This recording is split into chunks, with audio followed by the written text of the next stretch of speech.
Balanagar DCP పరిధిలో Suraram police స్టేషన్పై ACB అధికారులు దాడి చేశారు. రత్నాకర్ సాయిరాజ్ అనే వ్యక్తిపై గాజుల రామారంలో గల ఓ భూ తగాదా విషయంలో సూరారం పోలీస్ స్టేషన్లో కేసు నమోదైంది. సాయిరాజ్ అనే బాధితుడికి సిఐ వెంకటేశం పలుమార్లు ఫోన్ చేసి నీపై పీడీ యాక్ట్ కేసు నమోదు చేస్తానని, 5 లక్షల రూపాయలు ఇస్తే ఈ కేసు నుండి తీసివేస్తానని చెప్పడంతో బాధితుడు సిఐతో 3 లక్షలకు బేరం కుదుర్చుకొని ఇప్పటికే 2 లక్షల రూపాయలు ఇచ్చాడని, మిగతా 1 లక్ష ఇస్తుండగా ఈ రోజు సూరారం సిఐని వలవేసి పట్టుకున్నామని రంగారెడ్డి జిల్లా ఏసీబీ డీఎస్పీ ఆనంద్ కుమార్ మీడియాకు తెలిపారు. నా పేరు ఆనంద్ కుమార్,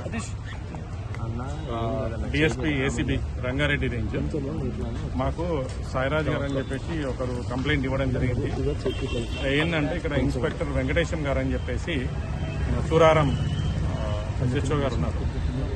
ఆయనని ఒక కేసు అయింది. ఆయనకు ఒక ల్యాండ్ ఉంది. ఆ ల్యాండ్ ఇష్యూలో నైబర్స్ తోటి ప్లస్ ఓనర్స్ తోటి ఒక ఇష్యూలో కేసు రిజిస్టర్ అయింది.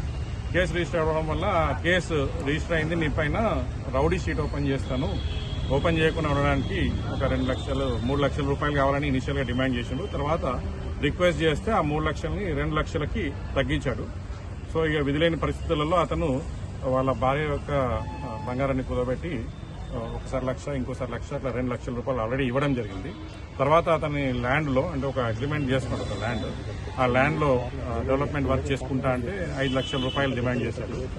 అప్పుడు ఆ డబ్బులు మొత్తం ఇచ్చే వరకు నువ్వు డెవలప్మెంట్ వర్క్ చేసుకోవడానికి వీల్లేదని చెప్తే ఆయన రిక్వెస్ట్ చేసి పార్ట్ పేమెంట్ కింద ఈరోజు 1 లక్ష రూపాయలు ఇస్తానని చెప్తే సరే అంటే ఈరోజు 1 లక్ష రూపాయలు ఇస్తున్నప్పుడు రెడ్ హ్యాండెడ్గా పట్టుకోవడం జరిగిందండి. ఈరోజు 1 లాక్ రిసీవ్ చేసుకున్నాడు. ఈవినింగ్ అరౌండ్ ఈవినింగ్ తీసుకున్నాడండి. రెడ్ హ్యాండ్ పట్టుకున్నా సార్? రెడ్ హ్యాండెడ్గా పట్టుకున్నాడు.